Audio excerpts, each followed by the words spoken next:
But then the second issue we had, where our quarterback we wanted to talk about, was Dak Prescott and the Cowboys situation. I feel like this is way overblown. Like, Dak has been good in context. He hasn't been great. They played 6 games. He has 7 touchdown passes. If you look at any other quarterback in the league and you said that, you'd be like, well, he's not really playing that well. It's the defense and the running game carrying him. So he's been good, but he hasn't been as great as people are trying to say. Now, granted, I think he can be the quarterback of the future for the Cowboys, but you look at what Romo did prior to injury, which you had to go back 2 years, but he was a top five quarterback at that time, and he's still top 10. He's still top 10, yeah, at this moment. I don't think anyone thinks Dak is a top 10 quarterback right now. So why wouldn't you go back to Romo? Like, right now, do you know for without a doubt that Dak can go out and win a game for you? You don't when everything else is breaking down. When you can't run, the defense turns back into a pumpkin, is getting beat down. Like, you don't know that. You know Romo can. But do you know that Romo can still do that, though? That's the issue. That's what I'm saying. You can still put Romo in. If he gets hurt, take him out. He's hurt. But Romo will give you the best chance. I don't know if I agree with that anymore. I don't. And here's why I say that. They're always going to be able to run the ball. And I know in football there's nothing that's certain behind that offensive line. And with Zeke, I don't see a team that's going to stop them from running the ball like they want to. Them boys on that line, they pave holes. And then Zeke, although not a transformative Adrian Peterson type talent, is an elite running back, and he literally does everything for them. Switching back to that, I think an underrated aspect of why their offense is good, Dez has been hurt, but I think Dak said it one day in a press conference, I'm going to throw to who's open. Mm-hmm. And he didn't say that he was going to feed it to Dez. And I think that everybody was like, what? You're not going to throw it to your main guy? But I think that makes the offense less predictable. Essentially what the Cowboys are doing now, they built their offense like they did back in the day. Tough O-line, great running back, one stud receiver, and they have the other parts around them. And that's essentially how they're building their team now. I don't necessarily know that Romo in this state, I love Romo. I'm a huge Romo fan, and I don't necessarily believe you should lose your job to injury, but that's under the assumption that you're going to come back and play at the performance level that you did before you got injured. Or in this case, Romo in 2014, when he had his best season. I don't know that Romo can do that at this stage. Why not let Dak do it? And Romo is mobile in the sense that he can scramble and buy time, but Dak can run. So that opens up your offense. You can do option plays, things like that. That makes it harder to game plan for. I agree with you. Dak's numbers look pedestrian if we're just looking at touchdown passes. I'll also point out, though, that that offense moves the ball, and that's just as important. For instance, my go-to stat, Dak is number 2 in total QBR, 82.8. Like, you can't deny, and the eye test matches that for me at least. He looks good. He's not asked to put the team on his back like Romo. But you just said about Rodgers. But what I'm saying, my eyes see something different with Dak than they do with A-Rod. That's my point. Now, if A-Rod had the help on his line in the running game, he may not have to throw as much, so he wouldn't look as bad theoretically. My point is that Dak is playing ball right now, and because we don't know that Romo can return to that level that he was, why put him back in there and mess up a good thing with that? That's all I'm asking. It's gotten to the point where he's playing so well, he doesn't look like a caretaker anymore to me. Mm-hmm. I think one of the things that nobody's really talking about is the fact that you had so many people talk about how, they enjoy playing for Prescott, how comfortable they are with him under center.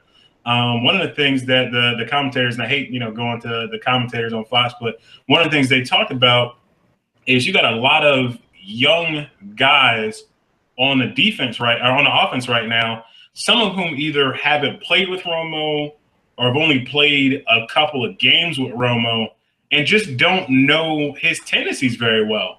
So they actually may be more comfortable with Dak Prescott. So my thing is, let's say Romo gets healthy or healthy enough to play, gets back in the game, and the chemistry of the offense is off because these guys don't really know how to play with him like they played with Dak, or just don't play as hard for him because they don't relate to him the same way. I mean, how old is Romo? 35, 36? Like he just is at a different point in his career than some of these guys are, and that includes Dak Prescott. And what happens again if he gets hurt again, and now you go back to Prescott and he doesn't have that same momentum? Like, I think that the momentum aspect of it cannot be understated. I think momentum's overrated. Yeah, I think momentum's overrated as hell. I'm sorry, Alan. you get a -5. I'm with you, Alan. I think momentum needs to be thought of in this situation. I think it's kind of crazy when we talk about Dak Prescott. I feel like it's kind of it's a lose-lose or a win-win for the Cowboys. Like, you can either mess up the chemistry and end up not finishing the season the way you want to by bringing Romo back, or you have Romo who loses his job to injury, which no one wants to go out like that. But, I mean, if you're the Cowboys, and from my personal opinion, because I am anti-Romo Dallas. I think Tony Romo is a top 10 quarterback in the NFL. I think he is one of the best quarterbacks in the NFL, but I think he is not he's not a Tom Brady, Peyton Manning, Drew Brees, A-Rod guy. That's what, 3 or 4 that's better than him. He's not in that group of quarterbacks, so he can't lead that team to the promised land. And when he plays, that's how they treat him. They treat him like he's that guy when he's not. He's a really good quarterback. But when you have Dak Prescott, they don't treat him like that. They treat him like he's a quarterback, which is what they need right now. That team does not need a Tony Romo to win. I think they probably need someone a little bit Prescott, but for the time being, Prescott is probably the best option of getting there as a team. And like one of you guys said earlier, with the chemistry with the younger guys, he gels better with that team. I think this is a perfect time for Tony Romo, Cowboys, get a contract somewhere else.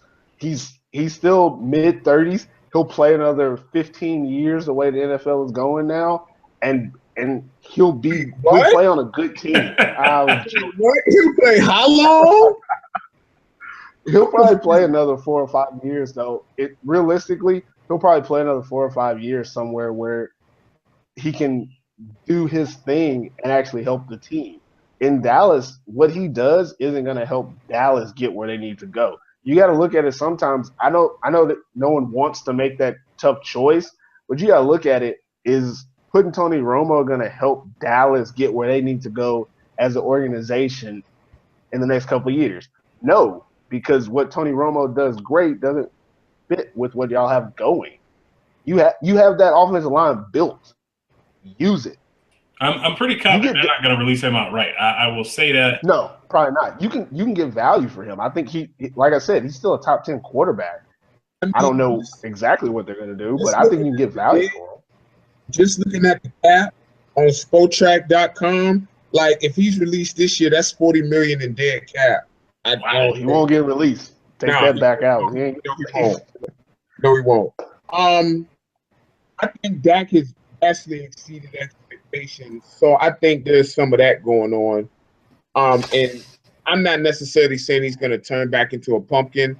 I also don't think he's going to be an 82.8 QBR quarterback for the rest of the year. Mm-hmm. But I don't know if I mess up a good thing, and I don't want to sound cliche because I hate sound like momentum. It does, doesn't it? Yeah, it does sound like a whole another word for momentum. Well, I don't want to take out a quarterback who's playing great right now and then replace him with one who we don't know is going to play great. What about this? What if, let's say, because they've only played 6 weeks in the season. Say we get to week 8 or 9, and the film is out on Dak finally. People know what he is capable of doing, how they're game planning. You notice in the NFL, 16 games is so much longer than the 10 to 11 games you see in college because these people watch film. Halfway during the season, things change. Like you see that these rookie quarterbacks don't play as well in the later end because now people have NFL film on them, not college film. Once people get all this film on Dak, do you think the defenses will adjust? And personally, from my mindset as like a football coach, if I have someone like Tony Romo on my sideline, teams make adjustments. It'd be the perfect time to throw him in and change what we do. Now, I know the NFL isn't too big on making just radical changes, but what if you get in a situation where Dak can't be serviceable because the film is out? They know what receivers he likes to throw to. They know how he's making his reads now because they've actually seen him play in the NFL. I mean, now, do you think about putting Romo, or do you say, let's see if we can make all 16 weeks? I mean, if information changes, you change.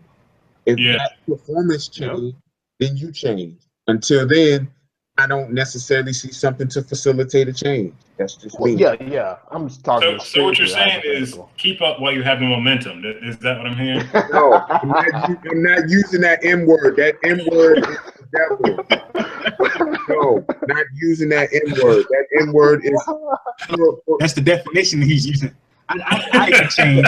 I think you can make the change simply because that doesn't seem like the type of dude who's going to get shaken by being pulled. I mean, he came in day one, gunning, ripping and running. Like, I don't think that's going to stop if you take him out for a couple of weeks. Right. It's more than him. It's also. I mean, they're comfortable. Team be able to do it. But they're comfortable with. They are comfortable with Romo before. Comfortable losing. All the players on.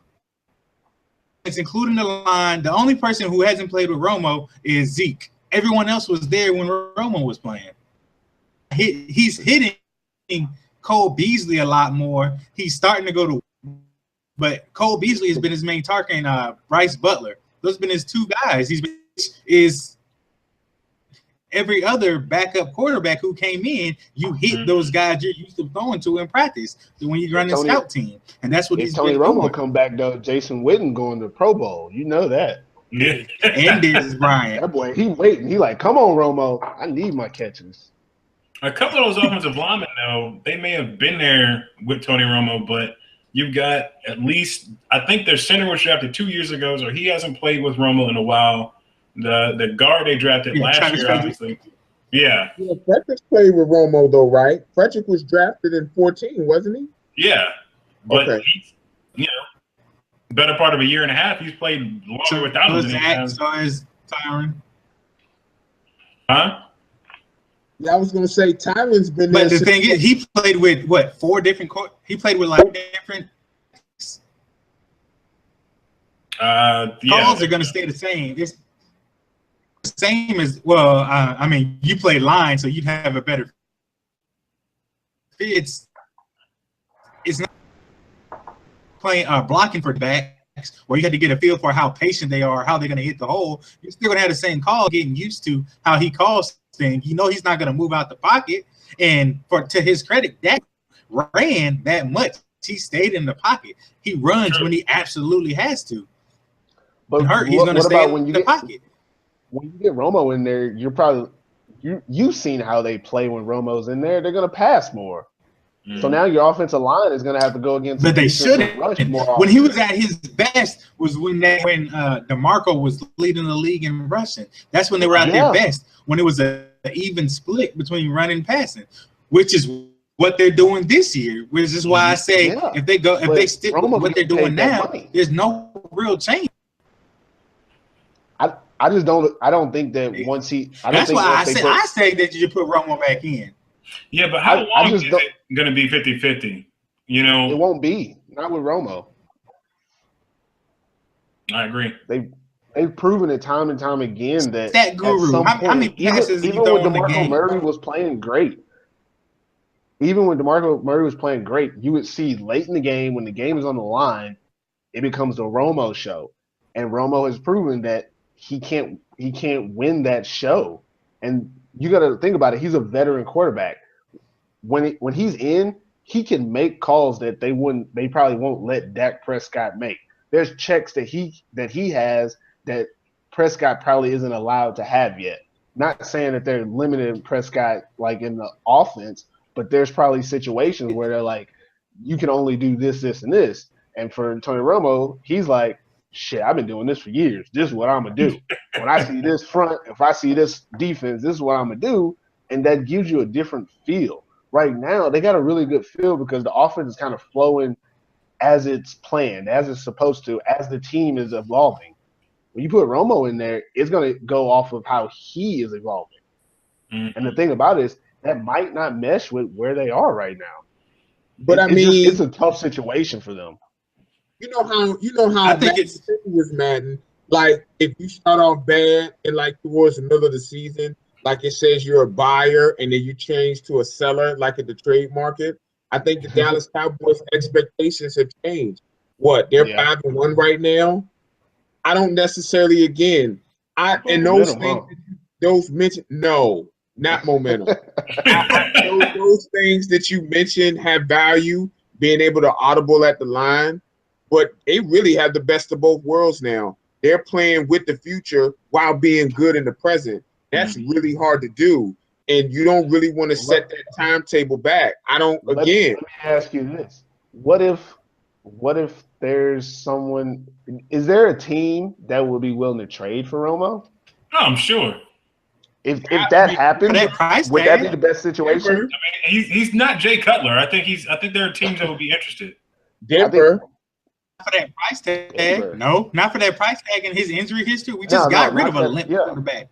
Yeah, they're not gonna pay for Denver's not gonna pay for that. If Romo was healthy, you tell me Cleveland wouldn't take him? From being the I think Cleveland would. I don't think Denver would. Why would they? As Arian Foster was this offseason, whereas when he's healthy, he's very well. But the thing is, he hasn't been healthy in the last 2-3 years. So why would you pay that much for him? I don't see that happening. Yeah, I feel like you can give him a shot here in Dallas still because you know what he can do and you know what you can fall back on. I think Prescott being hurts his trade value because you already know that team's got an answer. You know what I mean? So it's like if Tony Romo was available for trade, it's because y'all don't really want him. So we don't really need to do anything drastic, and you don't want to leave this kind of money sitting on your bench. If they were just trying to trade him for, he was unhappy, whatever the case may be, I guess that probably wouldn't be a lot better. But you know that at some point you're going to have to pay other guys, and why keep a really expensive quarterback sitting on your bench when you've got a guy that you love in Dak Prescott? I think there'll be more on them to make a deal than it will be on some team to get him.